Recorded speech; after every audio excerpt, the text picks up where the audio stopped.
Live from the Rob Christensen Radio Network Satellite Studio, it's Jim and Rob Overanalyze the Movies.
Can you hear me now?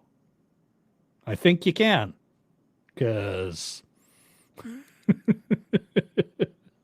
Alrighty. Anyway, let's try that one more time. Okay.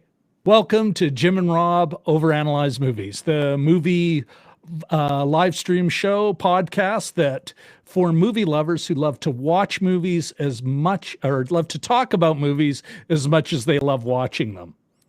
One of these days, we really will have like a perfect intro. One of these days. Anyway, before we get formally started, I know last week we were saying we were going to have like a first half hour kind of show that kind of caught up on the news and a bit, news gossip, news general topics. You know what? My bad. We weren't able to get our crap together on this in time to get it up and running this time, but promise you for sure next week we will have what Jim and I are calling the cinema sidebar with Jim and Rob. Okay. Now that we've got that out of the way, let's see what else do we got before I bring Jim on the stream. Okay. Next week, we will be coming in at the morning. We'll tell you about the show, but definitely next week, we will be going for Sunday morning. So, we're in lockdown again. So get together a brunch and join Jim and I as we talk about next week's movie on Sunday morning. Time, etc. TBA. All right. And then what else? I think that's about it. I won't shamelessly plug my Amazon affiliate program affiliation links down below because I'm too classy for that. And with that all out of the way, I think it is now time to bring my fellow vampire slayer, the man with the most, my co-host, Mr. Jim Chloboyko. Hello. Am I coming in? Yes, you are. And you're not coming in hot or anything. It's good. Pretty good. I think the settings we worked on last week are still working. Hi, everyone. I'm coming in all sort of quiet, so I don't blow anybody's ears out, but maybe that's not the case this week. Yeah, no, you're sounding good, Jim. Good. Yeah. Okay, excellent. And you know how to address it, just as I do, and still manage to F it up every time anyway. So, well, hey, you and I are good. I just panic a lot and scream at my family. Because they're the ones that are going to be on top of What have you done? What have you done?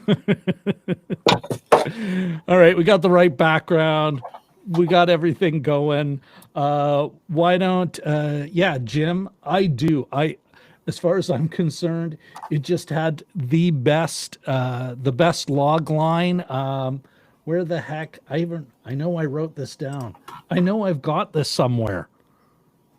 It was the bear with me. I'm about to find it. Yes. 3 gutsy kids from a rapidly gentrifying Bronx neighborhood stumble upon a sinister plot to suck all the life from their beloved community. And there's also vampires. Yeah, exactly. Which makes me think what I'm going to do is let's go run through the the ideological ingredients list, which is about the best I've come up with so far. Bechdel test. No, it does not pass that. Would it get a reframe stamp for gender diversity? No. That said, well, I don't think it would. They'll publish their 2020 list next year sometime, but I don't think it would. But that doesn't mean it wouldn't. And then as far as class consciousness and class analysis goes, absolutely. I think, although we'll get into it more later, I really do believe that this movie really did have class consciousness and some class analysis. It's baked right into their log line.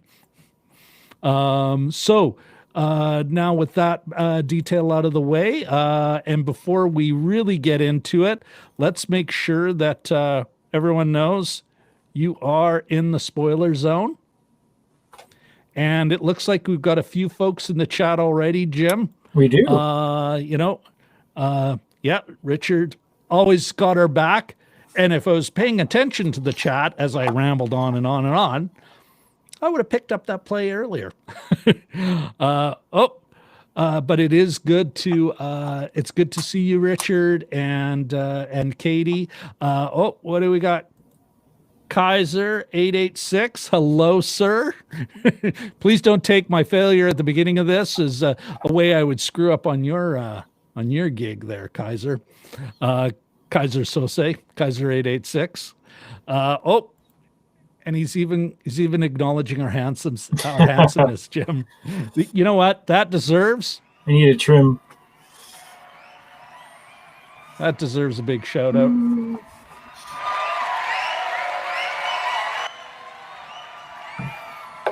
All right. And then yes, we are a couple of handsome fellows. And he hated this movie. Zing. Wow. Okay. Well, we want to know about that. even if you can give us the top 3 reasons, Kaiser, why you hated this movie, you got a bit of time. We'll get Jim's comments. I'll, of course, chime in.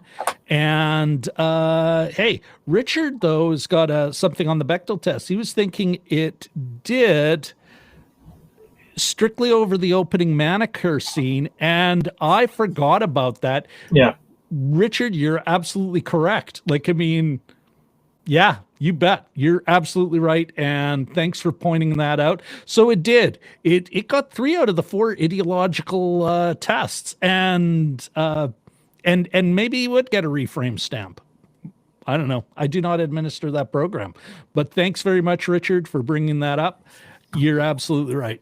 Okay. And this is why, Jim, you and I have the best. We've got the best viewers. We've got the best audience. They are engaged in the film and they're engaged in the show. Absolutely. All right. Now Kaiser's going nice, and he did. Okay, you know what? I think actually, okay, Kaiser's got a comment, but let's get your, Jim, let's get your take. What did you think of it from first blush?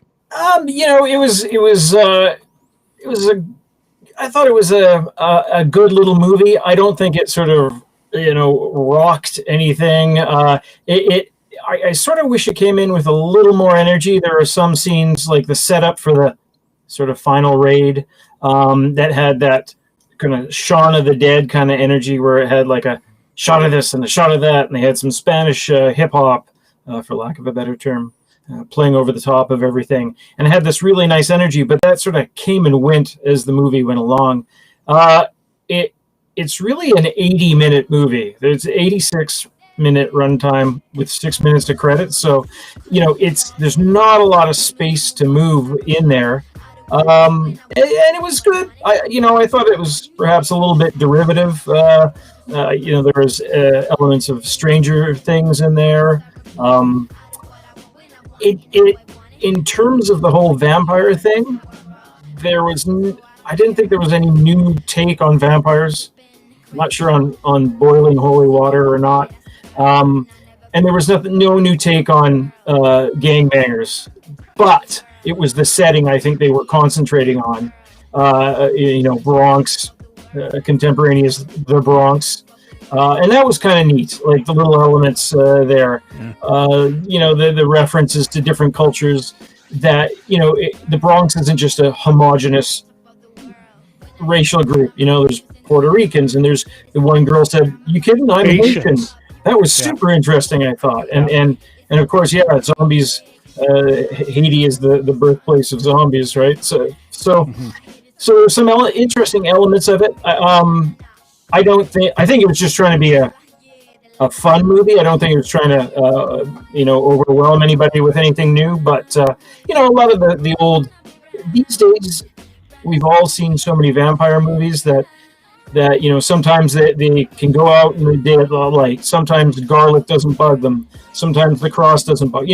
This one it stuck pretty close to the old movie tropes, I think. Yeah. It would have been neat to see something nice and different. I guess one of the twists was the commander was a woman, a young Canadian Sarah Gadon.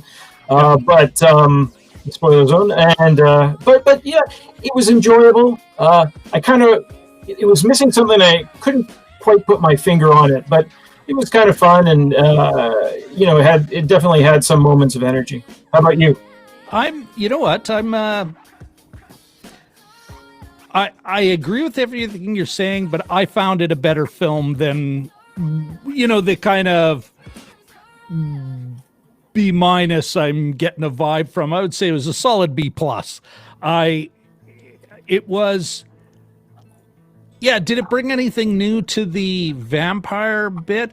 You know what? Kind of like that it was just, we'll buy up the property and we'll just, I guess that was kind of new. That was kind of new to them as real estate parasites rather than, blood parasites, I guess. Yeah. So I thought that was, a little new on the vampire take, but I also didn't get where do you go with vampires? And why? And actually, I would argue, why would you? You know what? Why? It didn't seem like that was the intent of this film at all. I mean, you know what? Absolutely, Jim. Were there weak moments? You bet.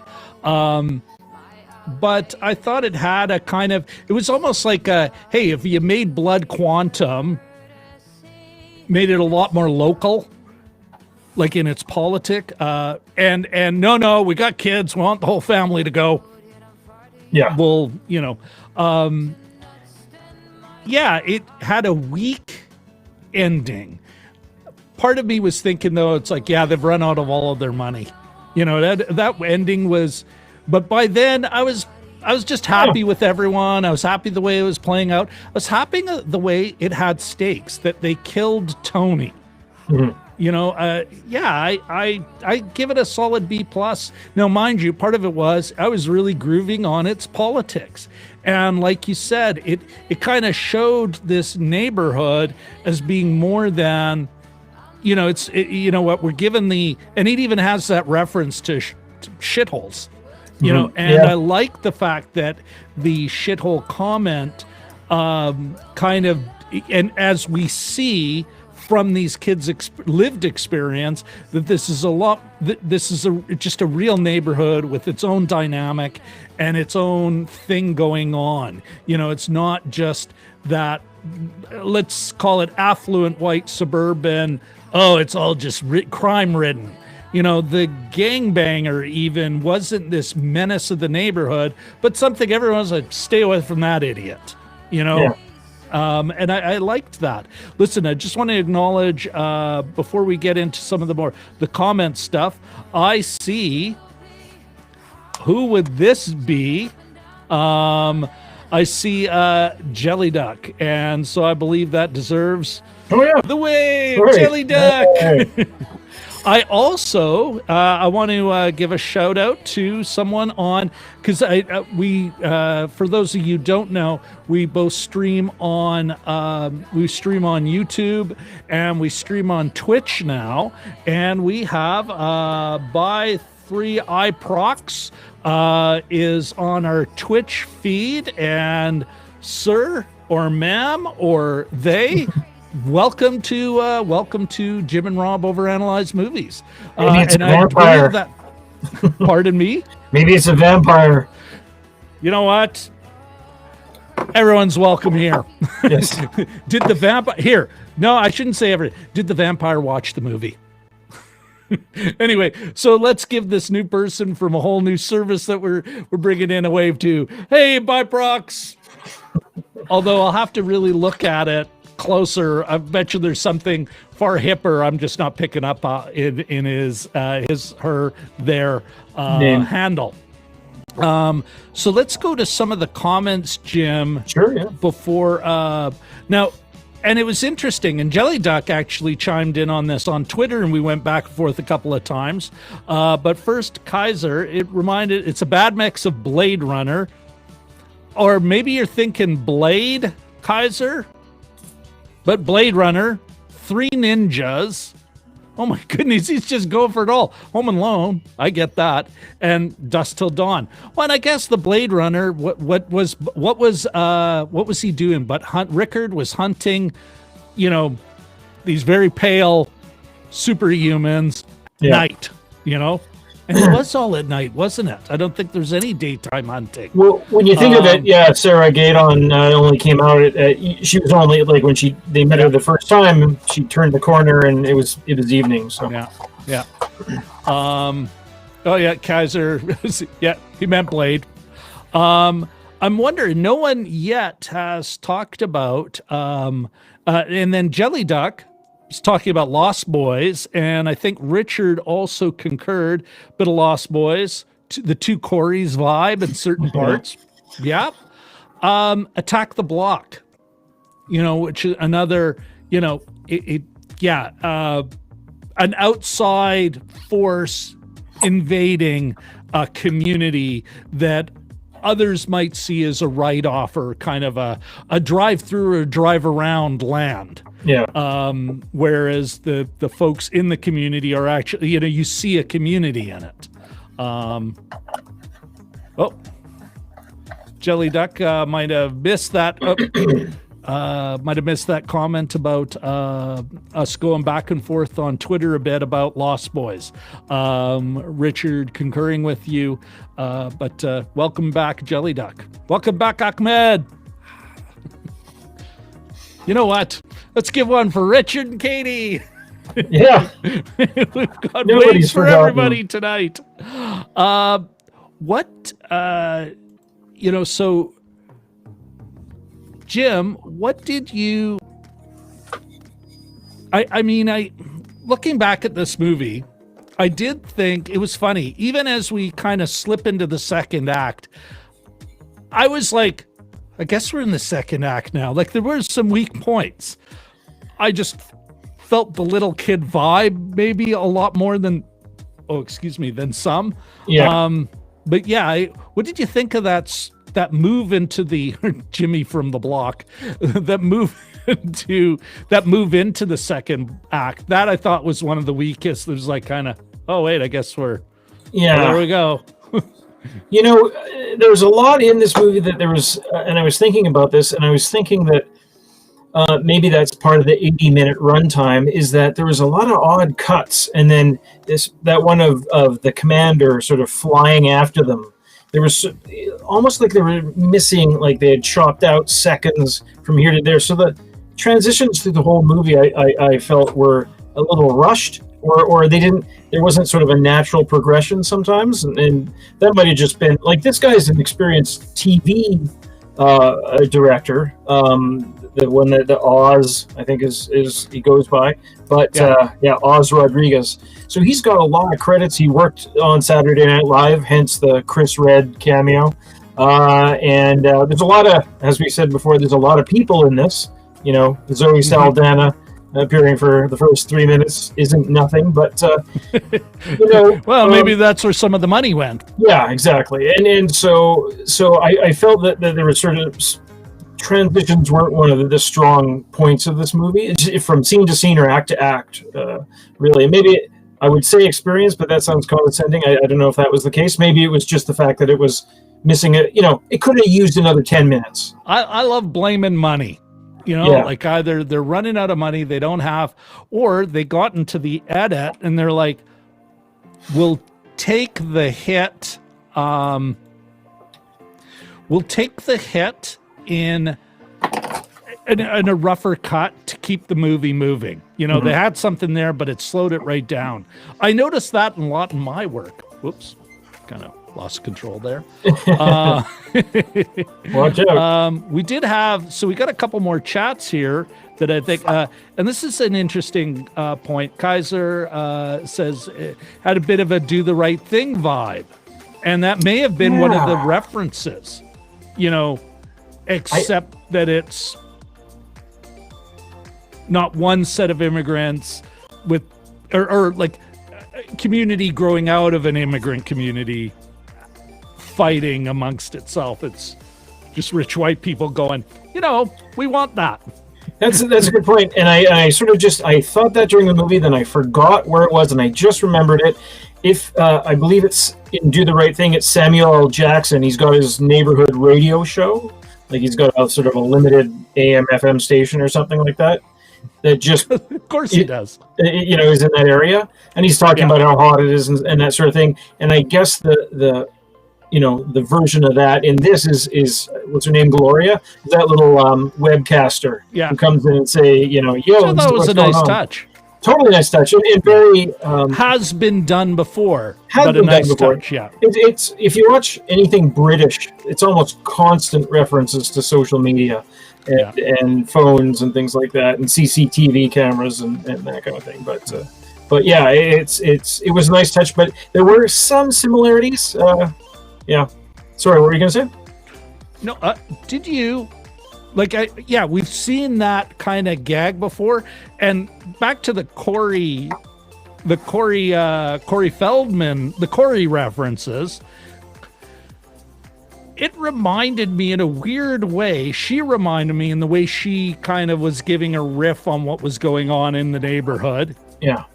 Blogging away there on, what is it, Got TV or something, or Glot TV. Yeah, it was Glot TV because Gloria TV. Oh yes, okay. Yeah. It reminded me of Corey Feldman's role in The Burbs. Oh my gosh. Because he was there, his parents were gone, and he was the one who was commenting and then sort of inviting friends. I still, one of the best parts of that whole movie, which I really think is a gem, maybe worth taking a look to see if it holds up. Yeah. And his constant going on and sort of reporting on what was happening in his little cul-de-sac, I thought was brilliant. And her energy kind of reminded me of that. Another thing I'm wondering about is, okay, well, wait a sec here. Let's got a couple more comments. Richard and Katie did wave back. That's awesome. That's outstanding.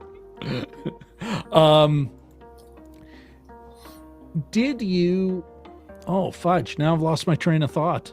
Talked about Corey Haim, Gloria. The radio, show? It'll come back to me. Sure. You know what? And actually, I could always just refer to my notes. Yes. What did you think of, what did you think of the politic of it? Like, I mean, at times there was kind of on the nose, but yeah, you know, I like the whole, there's the old school Dickie D kind of ice cream vendor, and then they automatically switch over to the hipster food truck, like right out of Chef with vegan ice cream, you know, the bone and needle, and they're trying to figure out what that shop is. Is it a steakhouse? Is it is it clothing or a restaurant? Yeah. Yeah, it was kind of, it was like, I don't know tons about, I assume that it's what's going on in New York otherwise. Like a lot of that sort of gentrification. There's references of getting out of the Bronx a lot when the people go missing, which was sort of a nice touch. They would just leave, you know, like the manicurist and the you know, the various posters and things like that. So showing all that money they blew on Zoe Saldana. Yes, yeah. I don't think, I mean, it was an interesting part of it. What was one of the lines? I wrote it down here. I think something about when you see white people with canvas bags, you know you're in trouble. Or I'm paraphrasing badly, but there was that. It's the first sign: white people in canvas bags. Yeah, and in vampires, you know, having sort of white gentrifiers as vampires, I thought was pretty tight. Like, it's funny, and was it on the nose? Sure. I mean, they're coming in and destroying the neighborhood, literally destroying the neighborhood by killing people. So they've just taken it a little far, you know, a little further, that idea. But I nothing I could argue with. I don't think it happens in a lot of cities, unfortunately. But well, you could. It was. Oh, sorry, I'm interrupting. Yeah, no. Just I didn't find fault with any of the politics. Like, there's nothing I could say, oh, that's blatantly wrong, or, you know, it was a take. Yeah, kind of. Well, I'd even go further, Jim. I'm wondering if there is a great. It's a perspective from working poor people. Yeah. The whole movie is from that, without, kind of like what I really enjoyed about Blood Quantum. I kept thinking about Blood Quantum, actually, in the best way. It was always from their perspective without being super in your face. Mm-hmm. Even the brief shithole reference was the first time where you're like, oh, they really are like making a bit of a comment on our current situation, which I thought was kind of neat. Although, and this is what I want now, I remember the question I wanted to ask Jim. Okay. Did you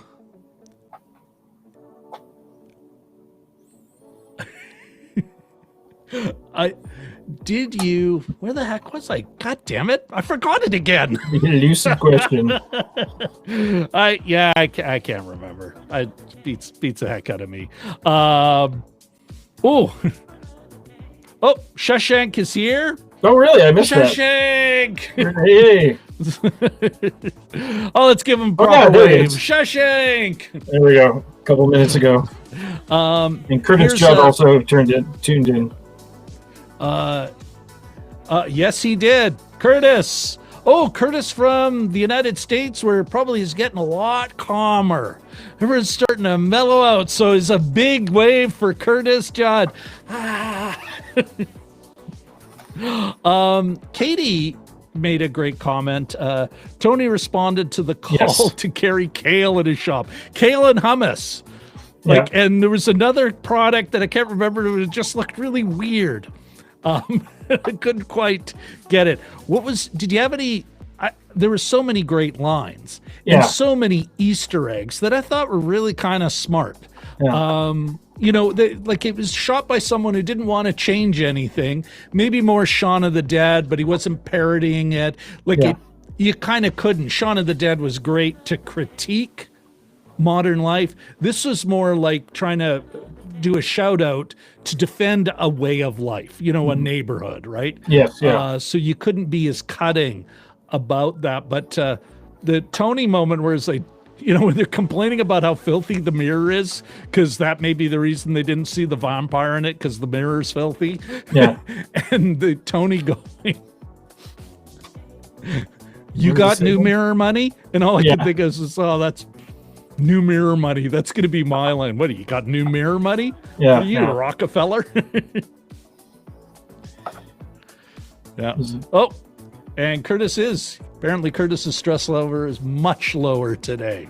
And you know what? As a Canadian who is watching what's going on down south, I can only say, even our stress level, most of it vicarious, has dropped quite a bit as well. And it's only getting better day in, day out. Check this guy out, Curtis.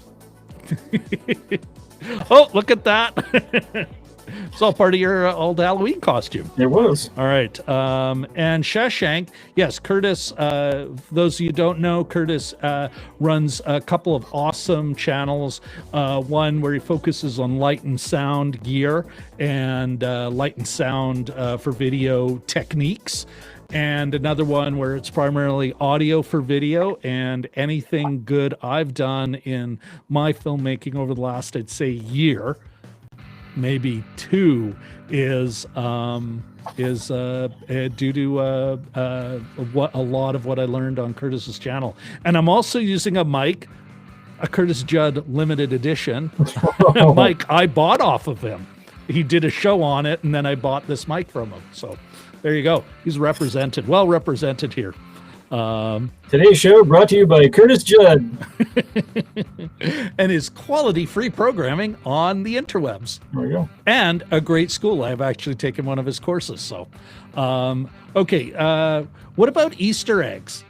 Yeah. And for everyone who's watched the movie, what about the Easter eggs? I did think they were good. I loved the F.W. Murnau reference. Oh, yes. It was bugging me right off the bat. And then I'm like, wait a second. I know that reference. I know that gag. Yeah, no, that was pretty tight. If you notice, there was, this is not so much an Easter egg, but the new condo development they were talking about was called the Courthouse, which is Court Haus, to sort of convey some sort of European class. Not even that creepy German, like expressionist. Well, and it's like, I don't know, Nosferatu or where was... It'd be interesting where was it? And of course they used that right out of that woodcut for its logo, that classic Vlad the Impaler woodcut you see in so many movies now because they don't have to pay anyone. But there were others. Like, I mean, I got a bit of a list here. Sure, as soon as I find it.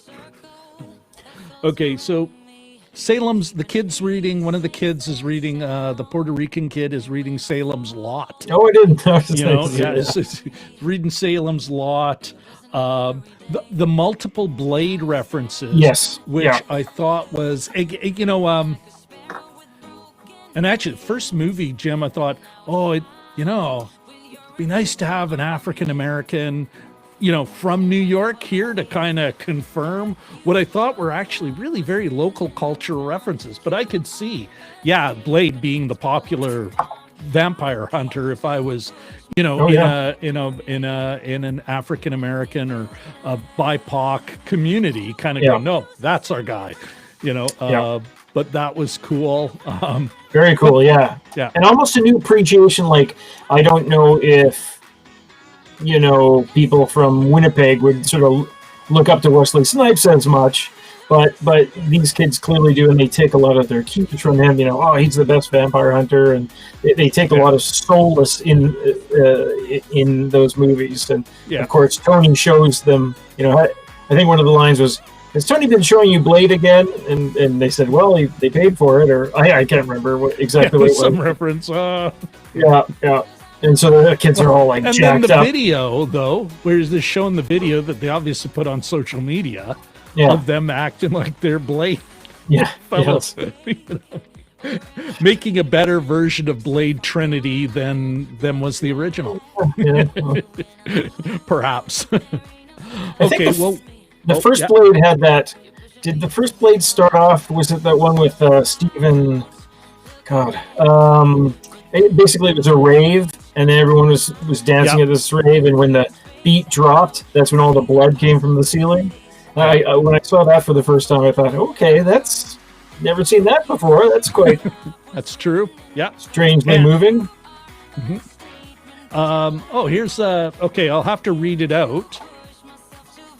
Jelly Duck is here with okay, I was confused why there are so many stories about vampires in Europe, but not in Africa. Then I remembered that vampires are killed by holy water, and oh my god, they bless the rains down in Africa. There's a setup. I walked right into that one. Wait a second, we even here, I think that deserves more than just That deserves. I think Jelly Duck's pleased with himself. He's just giving it. There you go, Jelly Duck. There's your comedy laugh for that awesome contribution. Nothing wrong with a Toto reference. All right. What about the performances? I mean, what do you think about the performances? And everyone in the chat, was there any highlights? Was there lowlights? Yeah, the kids I thought were pretty fun to watch. They you know, there's that nice distinction that, you know, I can sort of remember us having, is that, you know, oh, she's too old for you. She's 16. I mean, maybe we weren't that young, but it was that kind of I remember those kinds of conversations. They were good. I quite liked. I didn't really think there was anything too weak. I didn't necessarily find the vampires super scary. I almost found the gangbangers scarier than the vampires, but the kids were all good. I sort of liked all the little extra roles. Chris Red, as we said, I think his character's name was Andre, and he hung out with that other guy, the Spanish guy. And mad vague, dog. Yeah, that was the line I wrote down. He goes, yo, that was mad big, dog. It's also in the trailer. Yeah. And he's good with lines like that. He's actually quite funny on. I quite like him on SNL as well. But and then the young girls too. They were actually. I thought they would just be roles at the start, but the Haitian girl, Rita, I think her name was given some stuff to do. I thought she was quite good, although she seemed way older than 16. Good. The kids were watchable, and I liked all the sort of there was a number of sort of cameos. Method Man was the priest. The guy who played Tony, when he died, and I thought about this later, and they didn't really play that up, but I thought that he was sort of the father figure to all three of them, unless I'm mistaken. So when he died, it was actually quite a big loss. Yeah. And maybe that sort of signifies their, if they're 13 or 14, they're basically, going into manhood, right? So maybe that's sort of a rite of passage in a way. But anyhow, how about you? I thought they were all pretty solid. All the performances are pretty solid. I thought, and I'm wondering if it. Well, no, I can't. Yeah, they wouldn't cut anything from Zoe Saldana. All I can think of is she was there as a favor. Like I want to dig into everyone's credits to see the connection, or this is like a. Yeah, I would just like to know more. What her connection to the show was.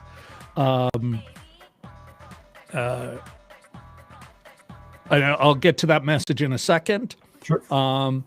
I didn't think there was any weak performances, but they were all just pretty good. I bought the kids. I did buy that she was 16 because they're all like 12.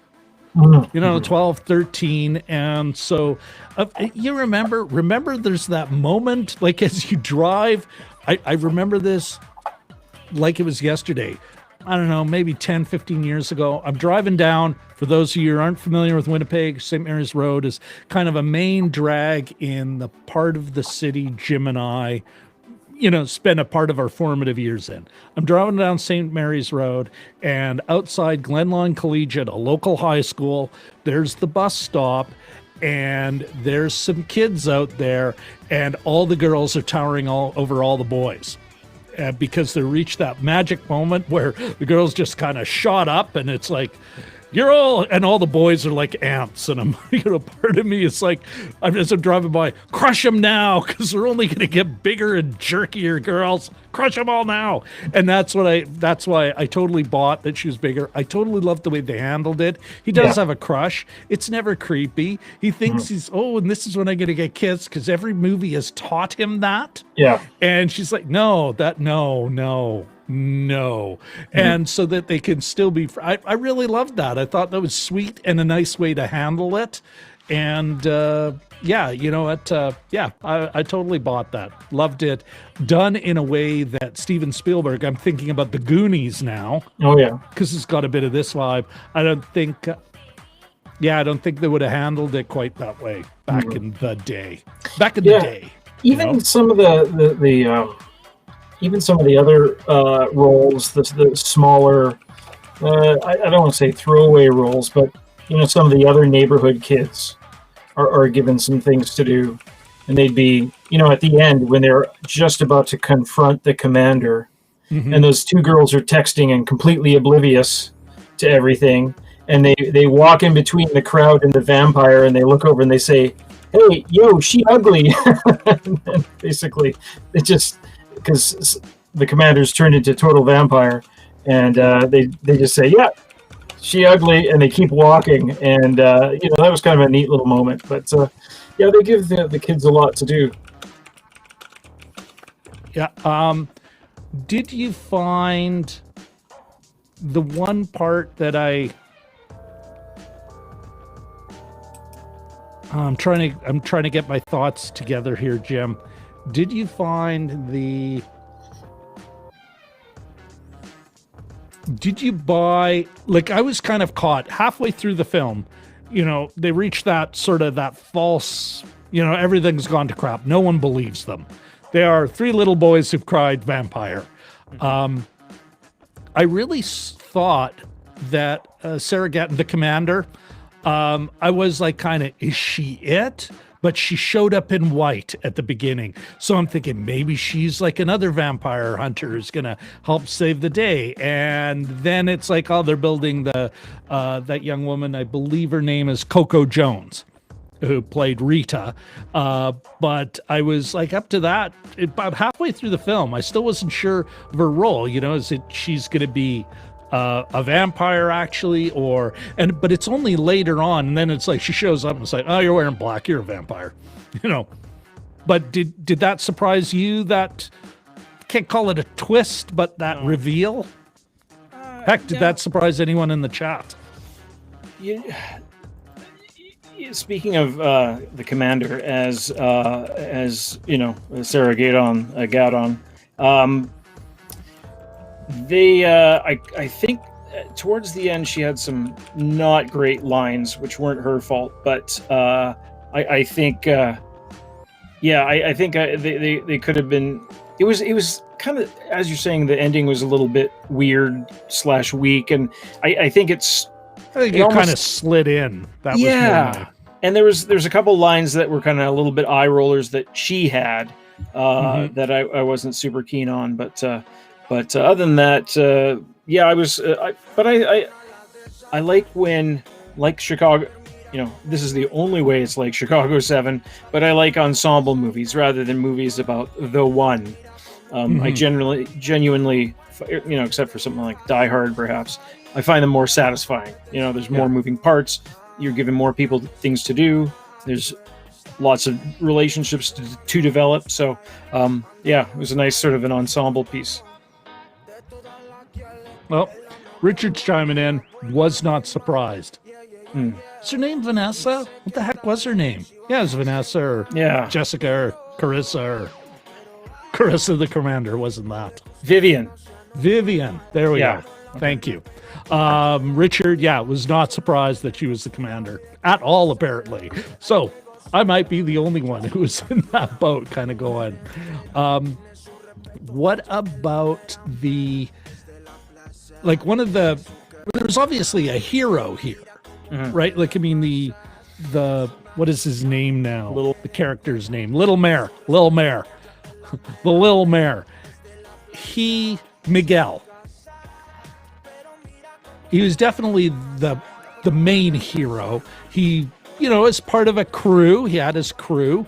But I really kind of liked I thought it was a nice touch that these kids, I bought that these kids were doing it. You got the bad, the young guys pegged the young black kid pegged to be the bad, you know, oh, you're the one who's going down a wrong path, and everyone's assuming him. And the way Miguel kind of, like a good politician, doesn't throw him under the bus, but kind of lets him be under the bus when everyone's saying, this was your idea. And he's looking at his buddy like, you gonna something, nothing, nothing. Like, were you buying that though? Was anyone buying that? There were some, they obviously, as happens with a lot of, teenagers, the tensions sort of, as you're being pulled in different directions, tensions sometimes get high, and you could see it happening sort of quite naturally in this. And, there was the question of which way is that kid going to go, that was Bobby? Yeah, I think his name was Bobby.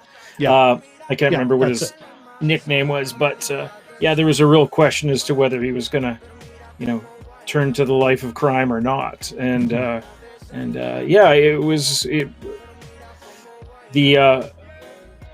sort of a nice little twist that was thrown into this. Otherwise they had a few other things to worry about, and it felt sort of organic. So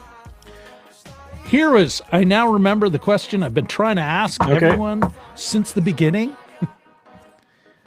This was weird, and it kept coming up in my mind over the course of the whole thing, which doesn't necessarily say something about the film or about us, but I'm wondering if anyone else felt this.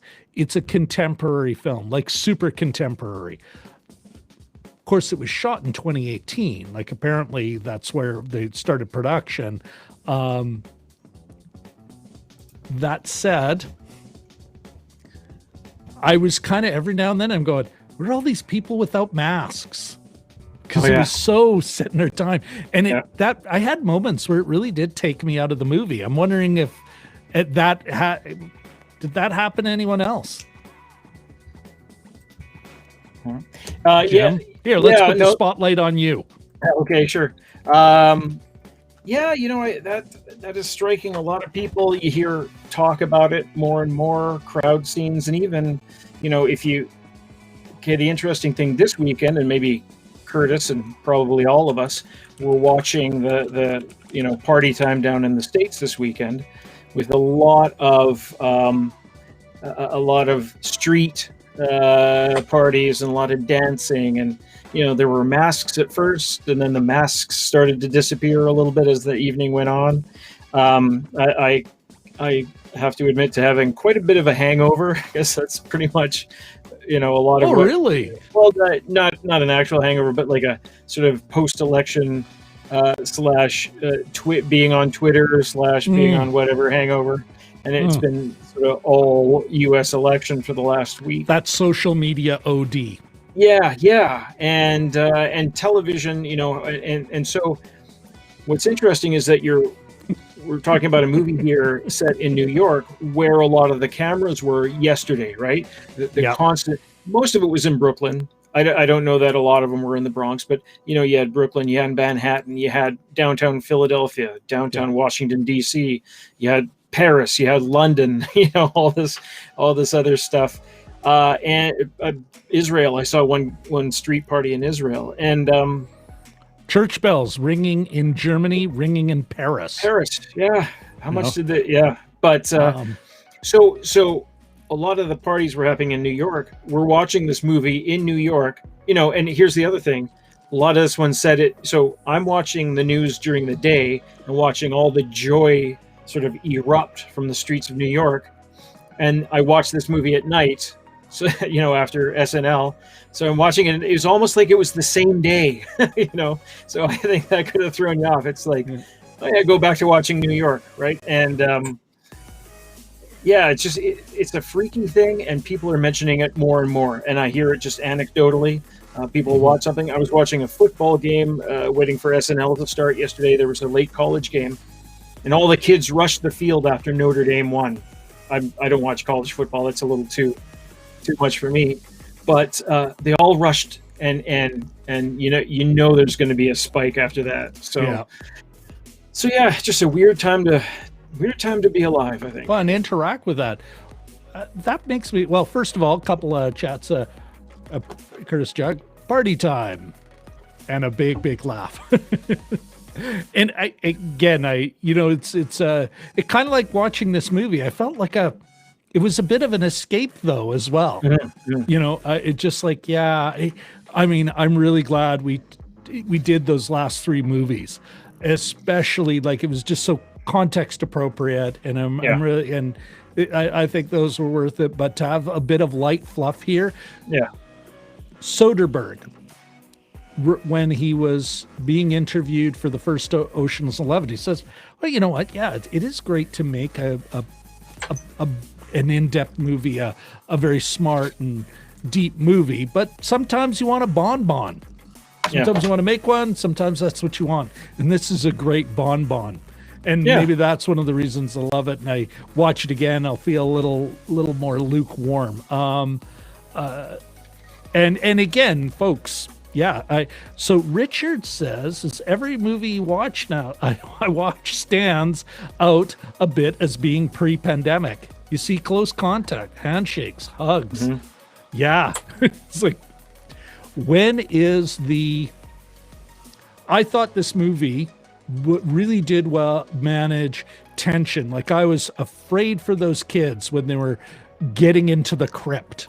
The basement of the courthouse that somehow looked like a medieval, or actually pre-medieval, early so-called dark ages Christian worship area. That said, I'm curious, as these feel pre-pandemic, what is going to be the true pandemic horror? Because I bet you it's going to take advantage of that lack of physical contact that we've been going through quite some time. I sort of suspect that in a way, a lot of us now are feeling like what we consider germaphobes. Famously, Howie Mandel is a germaphobe. Apparently, Trump's a germaphobe. But people who sort of were paranoid about doing things like shaking hands, that we used to regard as maybe a little bit odd, antisocial, and now, we're all germaphobes, I think, or a good chunk of us anyway. So I suspect that there'll be a lot of, if you can picture Karen Allen. Contamination kind of things. Isn't there a scene in Raiders of the Lost Ark where Karen Allen's surrounded by, she falls into the crypt and she gets up and she's surrounded by dead bodies? It'd be like that, but with living bodies, I think. It's that sort of, you're too close. Crowded subway cars, dance halls, discotheques, that sort of thing. I'm buying that. Yeah. And just a little too close. You get the fisheye lens and the person coming at you. You're just like, back up. Yeah. Even maybe the camera just getting really tight on, just kind of zooming in might be enough to make us start to feel a little creepy. Yeah. I'm buying that completely. Yeah.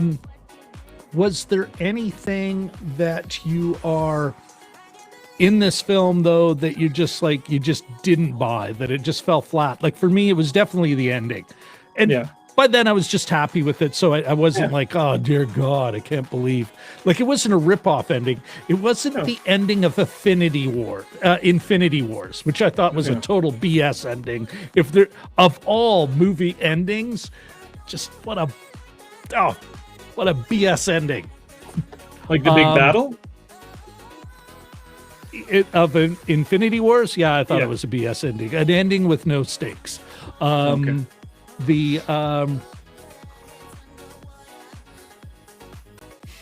Richard, we went from judging anyone who wore a face mask pre-pandemic to anyone not wearing one now. Absolutely. Yeah, and how is that going to play? Damn it, I keep doing that. Covering the face as something that now, or revealing the face as being kind of frightening. Yeah, there's some opportunities there. Back to the movie in parts you just like, really? Why are you selling me this? If anything, the way they play certain things in movies, like I think the death of Tony, and they acknowledged it, and he had his memorial wall at the end there. But that, I think, would probably have been a pretty crushing death for the neighborhood, because he was a good guy. He was a good guy and a father figure and a stable presence, and had been there for a while, evidently. And I sort of think that's, they kind of say, hi, memorial wall, I'm going to go on with my life. It's actually quite a sad bit. So there's sometimes things that and this is just me, that if I had been doing it, I would dwell on in a different way. But that's kind of minor. I mean, they played it like they play it, right? So that's their take. The problem with it, I think here's the real weakness of that, Jim. Let me pitch you this. You're absolutely right. There's something quite wrong about it. No one in the neighborhood knew he died. It wasn't until the end. He just sold out, literally, to the rest of the neighborhood.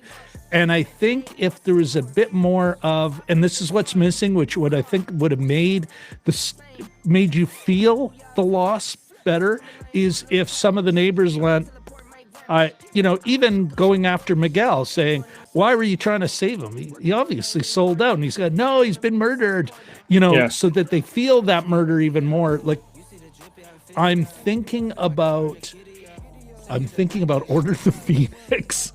Harry Potter and Order of the Phoenix. There's a deep cut for you. Yeah. But that was that both he lost his godfather, and meanwhile, all the people he's believing in, Harry Potter is believing in, are being demonized. And that he's being counted out as a nut, and I think if they had a bit more of that, and who knows, maybe there was a scene or something that they had to cut. I'm picking up what you're putting down, and I agree with you. Boy, my mark might go down to just a solid B. Yeah.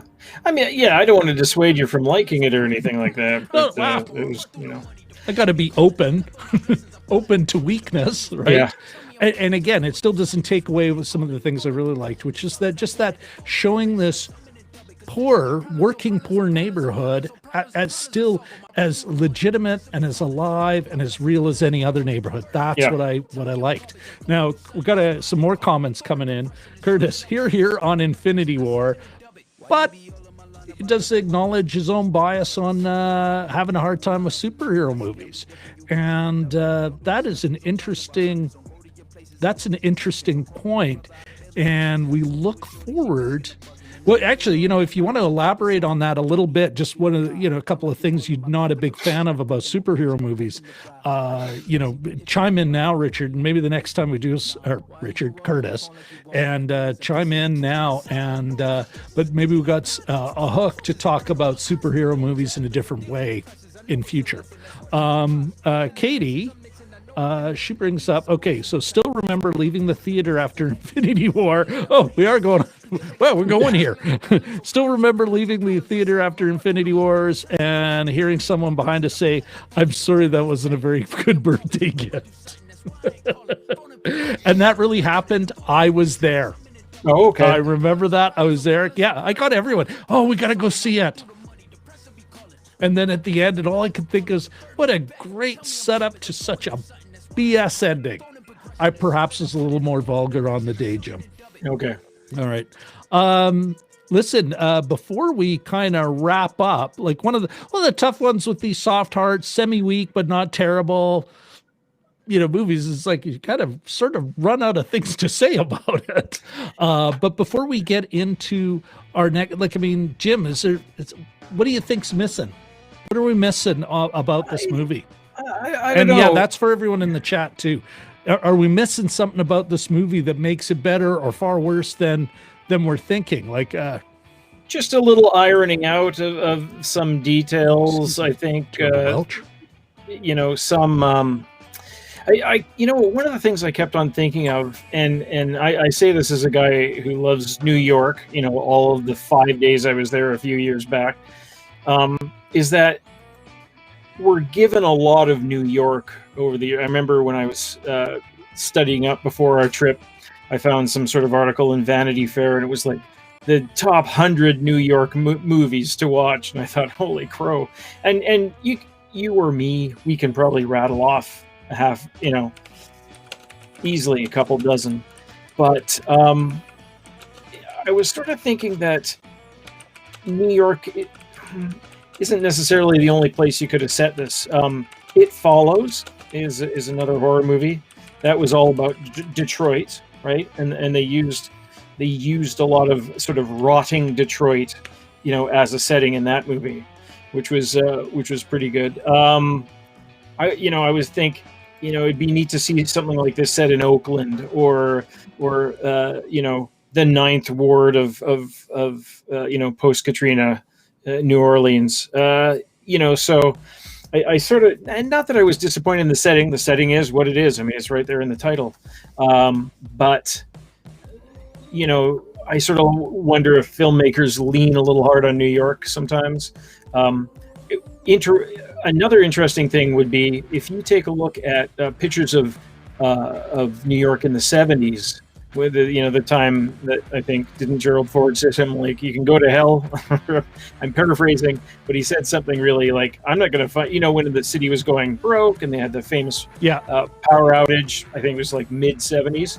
If you take a look, there's some brutal pictures of like Brooklyn and the Bronx and Queens and just the whole, it looked like a hellscape. It was right around the time that French Connection was filmed there, and you could see that the city had better times. But it's part of that white flight to the burbs. Yeah, manufacturing already leaving, like automation speeding up. You had like one of the late phases of the Industrial Revolution, which hit eventually every city of a certain age in North America, including Winnipeg. Yes.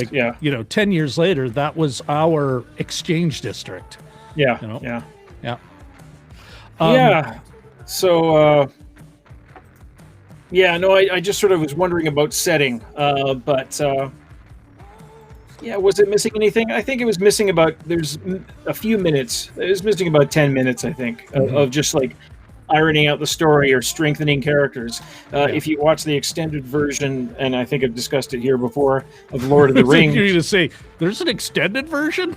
Yeah, well, yeah. Like it's but anyway, there's a couple scenes where Boromir is training with the hobbits, and it totally changes his character. Like I to the point where Carl and I just looked at each other and we said, what the hell wasn't, because otherwise he just appears angry and whiny, and kind of like a nasty alpha male. But this one, it totally changed who he was in the movie. It made him way more likable. It gave him another dimension entirely. And taking that out, you sort of rob the character of some richness. I'm always an advocate for, I guess more is more rather than less is more, to a certain extent. But I think it could have added a few more minutes. Yeah, and I would agree with you. Yeah, a little more, and that's part of it. You just slip into the second act where a little more character development, a little more about the bad guys and what their mission was. Yeah. And as usual, I referred to myself as I was watching it. I referred to Star Wars and said, well, at least Star Wars, we knew what the bad guys wanted. Yeah. Completely, clearly, So, yeah, I couldn't agree with you more. Now, while... as we were talking, I did put up in both on Twitch and YouTube this comment: is there a superhero movie for people who don't like superhero movies? And Shashank chimed in. He says he thinks Unbreakable is that movie, and that's a great point. It is a superhero movie, but in no way, not like, certainly ain't an MCU or a DCEU. And it'd be interesting, I don't know if Katie or Curtis have seen that movie, but I'm wondering if they'd agree with Shashank. And Jim, what do you think of Shashank's comment here? No, obviously, M. Night Shyamalan, I'm mispronouncing his name badly, I know, but I'll just call him M. Night. He knew what he was doing with that, I think. I think he was going for a moodier, lower key kind of superhero movie, and I think he pulled. I haven't seen it in years. I should probably, that might be. Maybe we put it on a rewatch. Yeah. But that's a great idea. But yeah, I remember being impressed by it at the time, and definitely a different feel to that one entirely. And I should add, for Shashank, he probably already knows this. The new vice president-elect of the United States isn't just part Indian. Her mom was from Chennai. So with the town that I didn't know that. Yeah, from Chennai. Well, there you go. Yeah. So that's and our friend Shashank is in Chennai right now, formerly known as Madras. It's.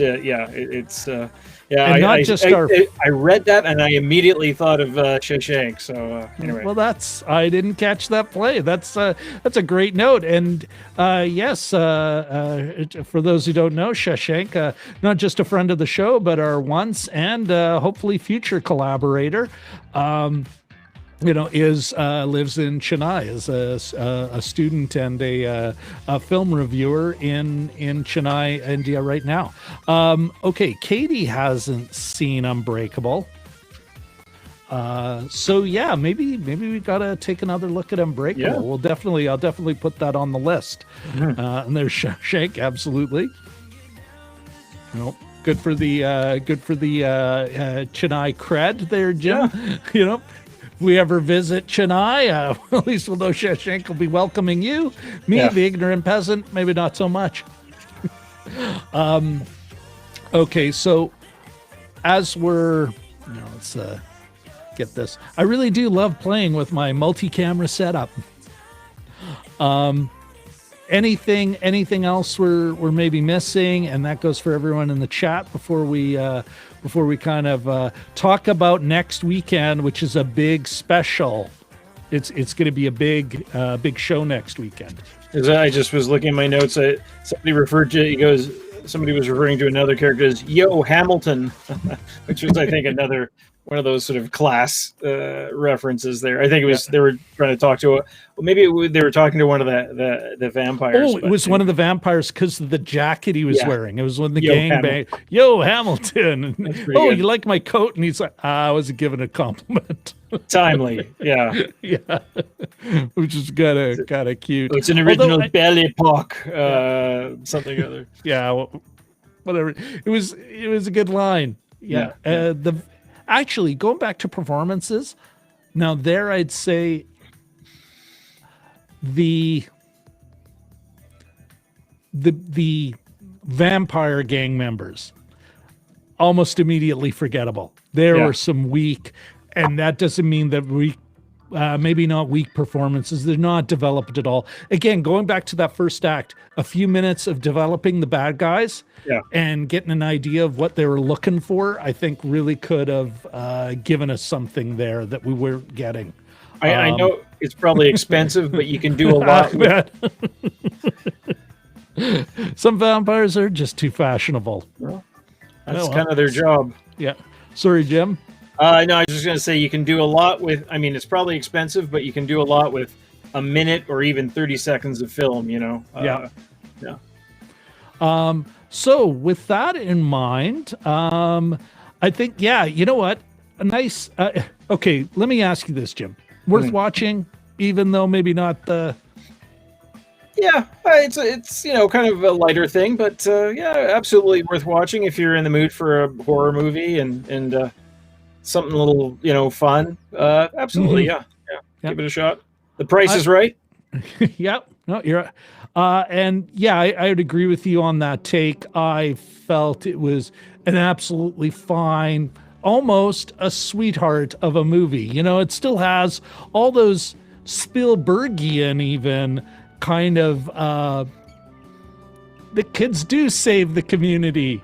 Yeah, mom is saved. Like you know, it had that, and although he doesn't make time with his, you know, the object of his affections, he does you know, quote, make a move, close quote, not in a creepy way or anything.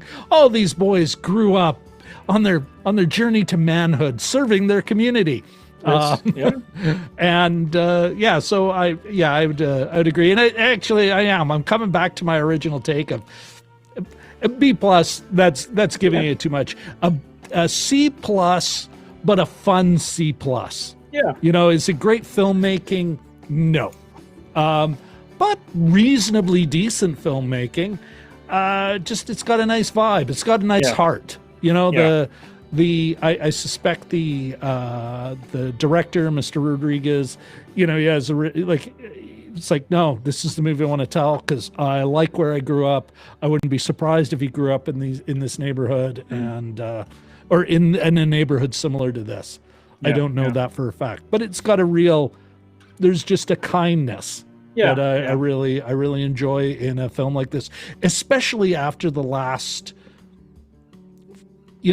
let's say the last 4 years, which has been stressful around the world. Yeah.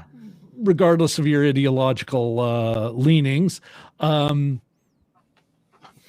also, like in the last few movies we've looked at, which became more and more serious and deeper. This is just the perfect, you know what? Sometimes you want a bonbon.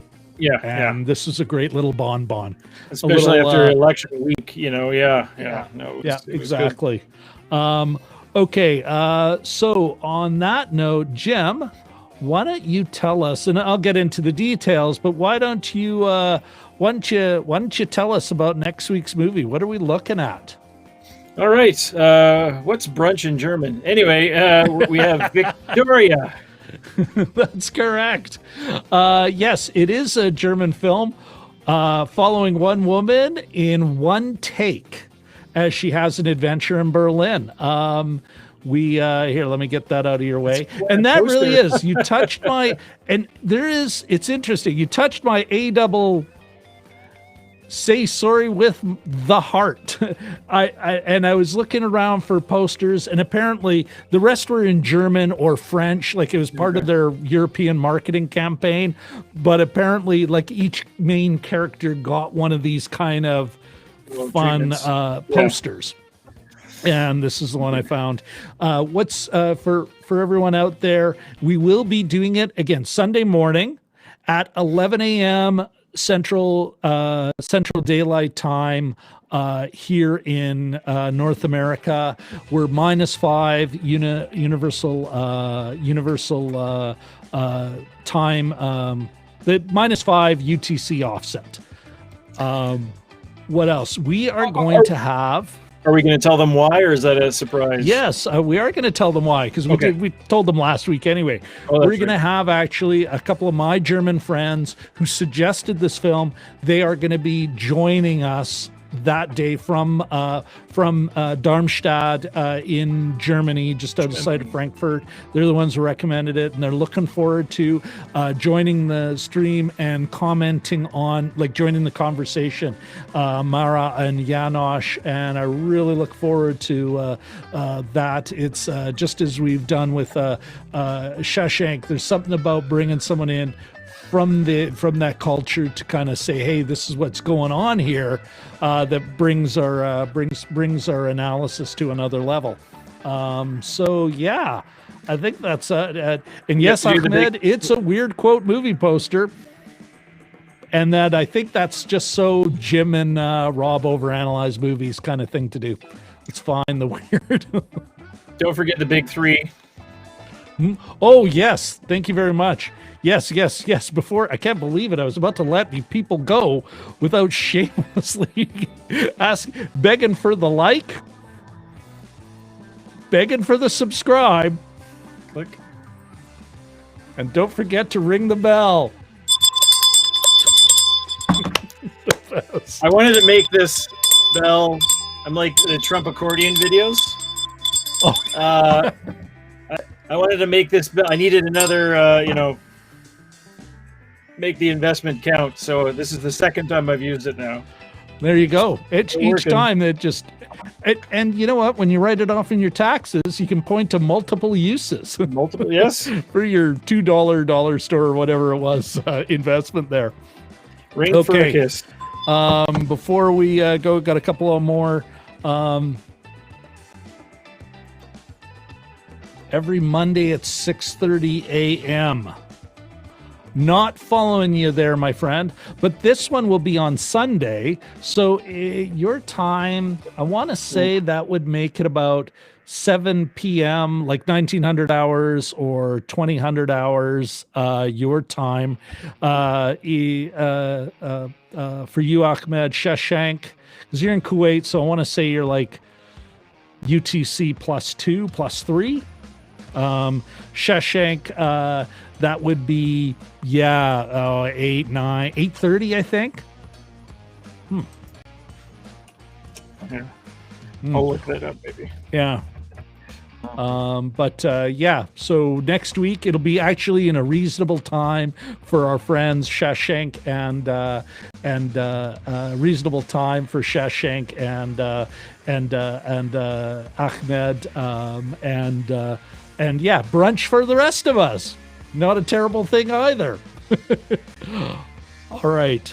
Oh yeah, I can't. It's not. SCT. I gotta figure something out. We'll put it on. We'll message you or something. It'll be in the thing. But 11 a.m. Central Daylight Time in North America, which is -5 UTC offset. SCT, I'm not 100% sure what that is. CST, Central Standard Time. Oh yes. Oh, that's right. I keep saying daylight because I'm still thinking of daylight. Yes. Thank you for the correction, Richard. Listen again. Folks, around the world, we have the best. Around the world, above the equator, below the equator, we have the best audience. And so before we cue the outro, I just want to say once again, thank you, Yana, thank you, Richard, thank you, Katie, thank you, Kaiser. Thank you, Shashank. Thank you, Ahmed. Thank you, Curtis. Twitch guy. Thank you. We've got a couple of folks on Twitch still watching us. And thank you both, whoever you are. And it could be just that the chat thing is not bringing in your comments for some reason, which would really kind of bend my nose and my nose. And once again, damn you, Restream. Anyway, thanks everyone for joining us. And again, next vampires. Next week, again, we'll see you. It's Victoria, 2015 version of Victoria. We found it here in North America on Hoopla. Good point, As we find other places where it is, we'll definitely put it in the YouTube description when we post that, which will be sooner rather than later. I won't wait till the same day like I did this week. And yes. And again, I screwed up. I didn't put our social, but you can find me at Rob Christensen on Twitter. Jim is at JChleboyko. And if I've got time, I will put us both here. Twitter. While Rob is doing that, I'll just say hoopaladigital.com. It's available to anybody with a Winnipeg library card. I'm not sure the status around the world, but check your local library or college if you're a student there or what have you. Yeah. Thank you, Jim. Okay. Twitter.